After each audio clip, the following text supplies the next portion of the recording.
கர்த்தர் நல்லவர். பக்கத்தில் இருக்கலாம் வாழ்த்துதல் சொல்லுங்க. கர்த்தர் உங்களை வாழ்த்துகிறார் சொல்லுங்களேன். உமன் டேஸ் இன்னைக்கு பெண்களுடைய நாள்ல கர்த்தர் உங்களை ஆசீர்வதிப்பார், உங்களை வாழ்த்துவார். அல்லேலூயா.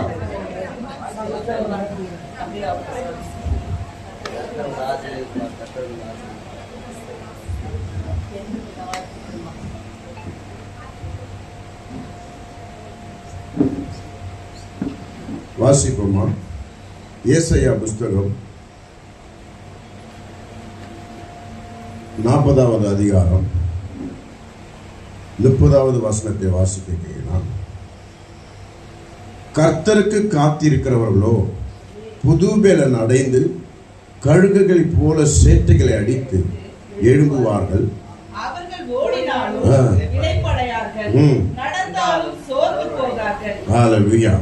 இவங்க ஓடினாலும் இளைப்படைவதில்லை, நடந்தாலும் சோர்ந்து போவதில்லை. இவங்க என்ன ஏதோ இயேசு நாம சொல்லிட்டு ரோட்ல ஓடுறாங்களா, இல்ல மெதுவா வாக் பண்றாங்களா? இல்ல, தன்னுடைய வாழ்க்கையிலே எதையாவது குறித்து துரிதமாய் ஓடிக்கொண்டிருக்கும் இல்லையா? கிறிஸ்தவருடைய பிள்ளைகள் எல்லாரும் இயேசுவை குறித்து அவர் பாதையில துரிதமாய் ஓடிக்கொண்டிருக்கிறோம், அவரையே பற்றி கொண்டிருக்கிறோம். இந்த ஓட்டத்துல நம்ம ஒரு நாள் சோர்ந்து போவதில்லை, இளைப்படைவதில்லை. அல்லேலூயா.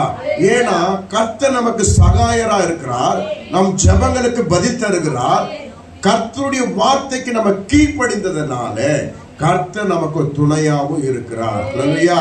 நம்ம ஓடினாலும் சோர்ந்து போவதில்லை. நான் சொல்றேன், நீங்க ஏதாவது ஒரு தேவைகளுக்காக ஜெபம் பண்ணியிருந்தீங்கன்னா, இந்த ஜெபத்தை காட்டுற தேவைகள் அதிகமா நீங்க மைண்ட்ல வச்சீங்கன்னா அது கிடைக்காது. நான் ஜெபத்தை உயர்த்தினேன்னா என் தேவைகள் எல்லாம் சந்திக்கப்படும், என் தேவைகள் எல்லாம் சந்திக்கப்படும். நான் ஜெபிச்சுட்டு மறுபடியும் அந்த கவலையை தூக்கி நான் கவலைகளுக்கு தலைமையில வச்சுட்டேன்னா அந்த தேவைகள் ஒன்று சந்திக்கப்படாமல் போகும். என் ஜெபத்திற்கு பதில் உண்டாகும், என் ஜெபத்தை நிச்சயம் ஆண்டவர் செய்வார். இந்த ஒரு வைராக்கியத்தில, இந்த ஒரு விசுவாசத்துல நம்ம ஓடுறோம் பாரு, நம்ம ஒரு நாளும் சோர்ந்து போக மாட்டோம். சொல்லுங்களேன், ஒரு நாளும்.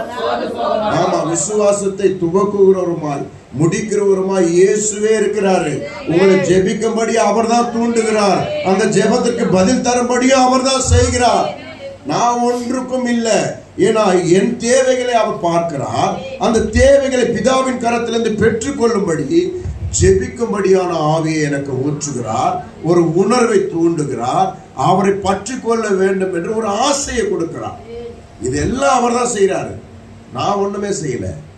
அவருடைய ஆவி எனக்குள்ள இருந்து ஒரு ஊர்ந்துதலை வைக்கிறது, ஒரு சமாதானத்தை தேடி ஓடும்படி ஒரு ஊர்ந்துதலை வைக்கிறது. அந்த ஓட்டத்துல கர்த்தர் எனக்கு விசுவாசத்தை ஊற்றுகிறார். அந்த ஓட்டத்துல நீ சோர்ந்து போகாமல் இருக்க அவர் விசுவாசத்தை தருகிறார். நீ சோர்ந்து போய் இவ்வளவுதான்பா, முடிஞ்சிச்சுப்பா, இனிமேல் பட்டு ஒன்னும் இல்லப்பா, நம்ம ஜெபிச்சு என்ன ஆகுதுப்பா, வேஸ்ட்பா அப்படின்னு சொல்லுகிற அந்த மனப்பக்குவத்துக்கு கொண்டு வராதபடி கர்த்தர் இன்னும் அவர் வார்த்தையை கொடுத்து, இன்னும் அவர் வார்த்தையை கொடுத்து உன்னை பலனடைய செய்து எழுந்து ஓடு, எழுந்து ஓடு, உட்காராத, நட, வா, நான் உனக்கு முன்பாக போகிறேன்னு சொல்லி கரங்களை பிடித்து இம்மட்டும் ஆண்டவர் நடத்தி கொண்டிருக்கிறார். ஏதாவது ஒரு விதத்துல சோர்ந்து போய் உக்காண்டாலும் கர்த்தர் வார்த்தையை கொடுத்து நமக்கு பலனை தருகிறார். இனி நான் சோர்ந்து போக மாட்டேன், நிச்சயம் எனக்கு ஒரு முடிவை வைத்திருக்கிறார் ஆண்டவர், ஒரு உயர்வை வைத்திருக்கிறார் ஆண்டவர் என்று சொல்லி ஓடும்படியான பலனை தருகிறார். அல்லேலூயா, அல்லேலூயா. ஆனா யாக்கோபு அதே இதுல 27வது வசனத்தை வாசித்தா நம்மளுடைய இருதயம் எப்படி இருக்குமா? யாக்கோபே, மறைவாயிற்றோ, நீ சொல்வானே, ஆண்டவர் சொல்லுகிறார், உன் வழியை நான் அறிந்திருக்கிறேன், உன் நினைவுகளை நான் அறிந்திருக்கிறேன். நான் ஆண்டவன் சொல்லி நீ அறிந்தாய் பார்த்தியா? எப்போ நீ விசுவாசித்தாயோ அது முதற் கொண்டு கர்த்தர் உன்னை கைவிடாமல் நடத்தி கொண்டிருக்கிறார். அல்லேலூயா. சத்துருவானவன் சோர்வை கொண்டு வருவான், அந்த சோர்வை எடுத்து போடு, ஆவியானவர் உனக்கு பலனை தருவார். நான் ஜெபிக்கிற என் ஜெப சமூகத்தில் கேட்கப்படலையோ அப்படின்னு அவிசுவாசத்தை மாற்றி கொண்டு வராங்க.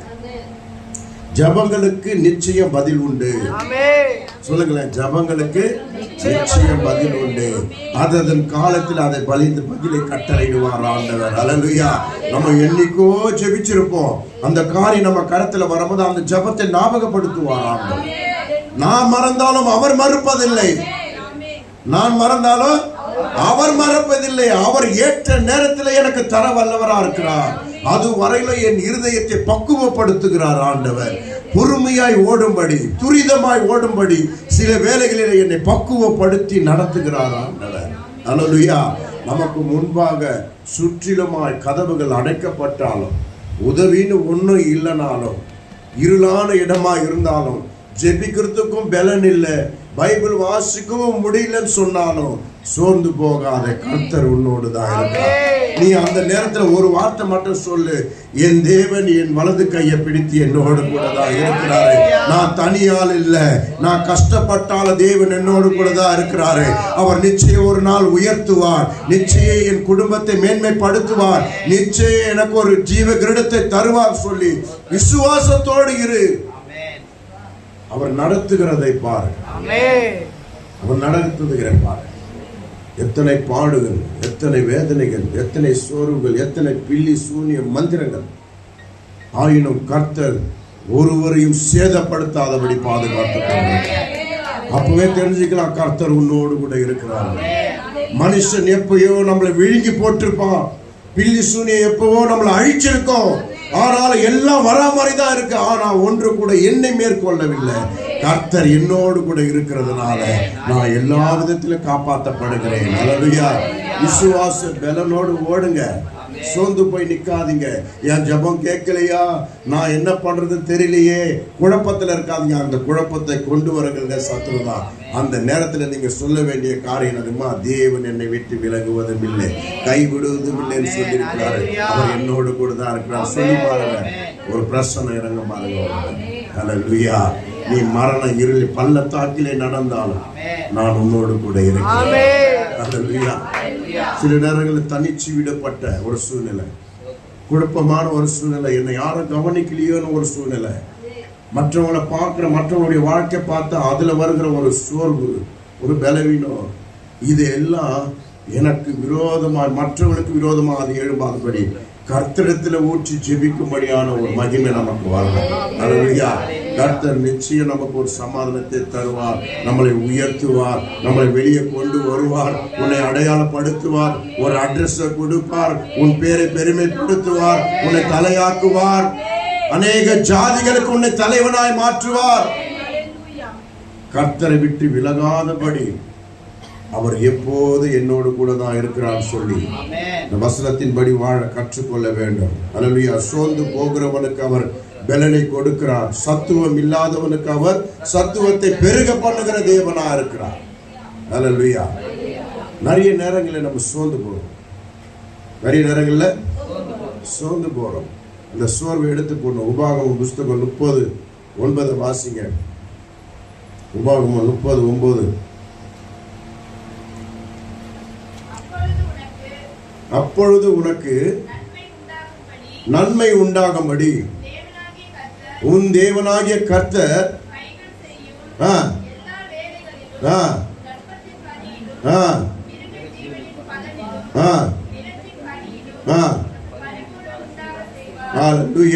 நீ அவர் மேல் விசுவாசமாய் அவர் என் வாழ்க்கையை மாற்றி போடுவார், இழந்ததை திரும்ப தருவார் சொல்லிட்டு நம்பிக்கையா இருந்தனா அப்போது அவர் என்ன தராரு? உன் கர்ப்பத்தின் பலனையை தருகிறார், உன் கையின் பிரயாசத்தை உயர்த்துகிறார், இழந்தவைகள் எல்லாம் திரும்ப தருவார் ஆண்டவர். அல்லேலூயா. எது எது சத்ருவும் மனுஷனும் உன் கரத்திலிருந்து பிடுங்கி போனானோ அவையெல்லாம் இரட்டத்தனையா ஆண்டவர் வீடு வந்து சேரும்படியா கட்டளையிடுவார். அல்லேலூயா. அதுக்கு அப்புறம் ஒரு வசனம் இருக்குது பாருங்க, அதை வாசிங்க. 8வது வசனத்தை வாசிங்க. முன்னாடி நீயும் மனம் திரும்பி கர்த்தருடைய சத்தத்திற்கு செவி கொடுத்து நான் இன்று உனக்கு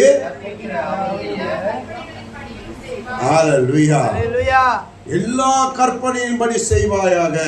தேவன் மேல் முழு அன்பை செலுத்து. உன் ஆத்துமா பலத்தோடு அன்பு சொல்ல அவர்கிட்ட, அன்பாயிரு. என் ஜீவனை காட்டிலும் கர்த்தருக்கு நான் கர்த்தருக்காக வாழ்வேன், என் ஜீவன் பெருசல்ல கர்த்தருக்காக வாழ்வேன். நல்ல பாட்டு, இப்ப பாட்டு கூட பாடினேன், அந்த வரிகள்லாம் வந்தது.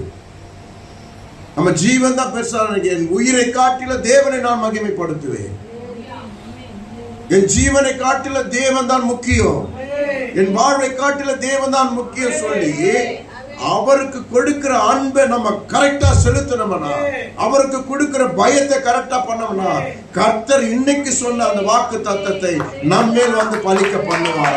அல்லேலூயா, அல்லேலூயா. இழந்தவைகளை திரும்ப தருவார் ஆண்டவர், கையின் பிரயாசத்தை உயர்த்துவார் ஆண்டவர். இப்போ அவர் திரும்ப கொடுக்கிறது எப்படி இருக்குன்னா, இரட்டத்தனையான காரியங்கள், கர்த்தருடைய ஆசீர்வாதமும் ஐஸ்வர்யத்தை தரும். அதனோடு அவர் என்ன பண்ண மாட்டாரு, வேதனையை கூட்ட மாட்டார், சமாதானம் இருக்கும். அநேக உலகத்துல இருக்கிறவங்க எல்லாம் பாத்தீங்கன்னா, பெரிய பெரிய பணக்காரெல்லாம் பாத்தீங்கன்னா அவங்க கிட்ட செல்வம் இருக்கும், ஆனா வேதனை இருக்கும். என்ன இருக்கும்? எவ்வளவு செல்வம் இருந்தாலும் வேதனையும் அவனோடு கூட இருக்கும். சரீரத்துல பலவீனம் இருக்கும், குடும்பம் சரியில்லாம இருக்கும். வெளியே பாக்குறது தான் அவன் ஆடம்பரமா வாழ்வான், ஆனா உள்ள பார்த்தனா ஒண்ணுமே அவனால சாப்பிட முடியாது, அவ்வளவோ வியாதி இருக்கும், அவ்வளவோ வியாதி இருக்கும். கர்த்தர் நமக்கு அவர் ஐஸ்வர்யத்தினால் நமக்கு சுகத்தை கொடுத்திருக்கிறாரு.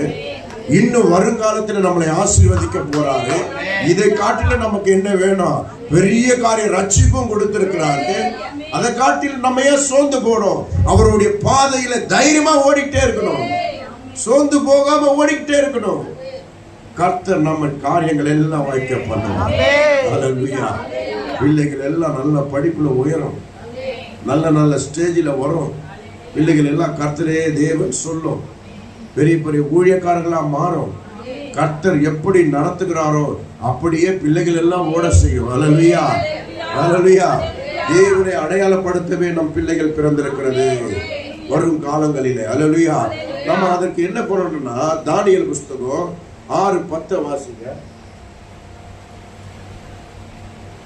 தானியேல் 6:10.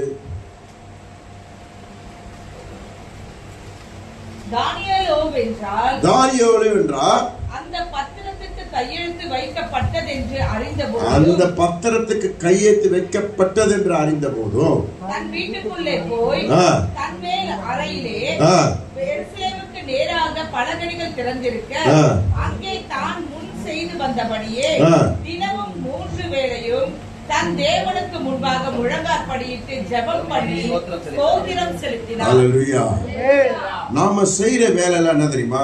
நமக்குன்னு ஒரு வேலையை வச்சிருக்கிறோம். அந்த வேலைக்கு முன்பாகவும் பின்பாகவும் ஜெபம் பண்ண கற்றுக்கணும். வீட்டுல இருந்து கிளம்பும் போதும் ஜெபம் பண்ணோம், அங்கிருந்து வந்துட்டு அப்புறம் நல்லா குளிச்சுட்டு ஃப்ரெஷ்ஷா உட்காந்து ஒரு 1/2 மணி நேரமோ ஜெபம் பண்ண கற்றுக்கணும். தேவனுக்காக நேரத்தை ஒதுக்கணும், தேவனுக்காக நேரத்தை ஒதுக்கணும். அந்த நேரம் ஒதுக்குறதுல அந்த நாளில உனக்கு விரோதமா இருக்கிற காரியங்கள், உனக்கு விரோதமா எழுதப்பட்ட சூழ்ச்சிகள் எல்லாவற்றையும் தேவன் முறியடிப்பார். அந்த ஜெபத்துல தான் நம்ம பலனை எடுக்க முடியும். அப்ப நம்ம என்ன பண்ணணும்? விடாம ஜெபம் பண்ண கற்றுக்கொள்ளணும். எந்த சூழ்நிலையா இருந்தாலும் சரி அந்த நேரத்தை அவருக்கு கொடுத்துடணும். இங்க தானியேல் ஜெபிக்கிற சூழ்நிலை என்ன தெரியுமா? யாரும் ஜெபமும் பண்ணக்கூடாது, யாரும் அந்நிய தெய்வத்தை வணங்கக்கூடாது. அந்த தேசத்துல இஸ்ரவேலின் தேவன் அந்நிய தேவனா இருந்ததாம். அப்போ யாரும் வணங்கக்கூடாது, போச்சிலேயே தான் வணங்கணும் சொல்லி அங்க ராஜா கட்டளையிட்டதுனால எல்லாரும் அதுக்கு கீழ்ப்படிந்தாங்க. ஆனா தானியேல் என்ன பண்ணா? வழக்கத்தை போல 3 வேளையும் அவன் ஜெபம் பண்றதை விடல. அல்லேலூயா. ஜீவன் போறதா இருந்தாலும் சரி, இவனை பிடிச்சு எடுத்துட்டு போய் ஒப்படைக்கிறாங்க. வேற ஒரு தெய்வத்தை கும்பிடக்கூடாது கட்டளை போட்டதுனால, அதனால என்ன சிங்கக்கவியிலே போடுறாங்க. அல்லேலூயா. ஜீவனே போகிறா போல இருக்கிற சூழ்நிலையா இருந்தாலும் ஜெபத்திற்கு நேரத்தை கொடுக்க கற்றுக்கொள்ள வேண்டும். அல்லேலூயா. ஒரு பாஸ்டர் ஜெபம் பண்ணிக்கிட்டே இருந்தார் ரூம்ல. நான் ஏற்கனவே சொல்லியிருக்கிறேன், நிறைய பேர்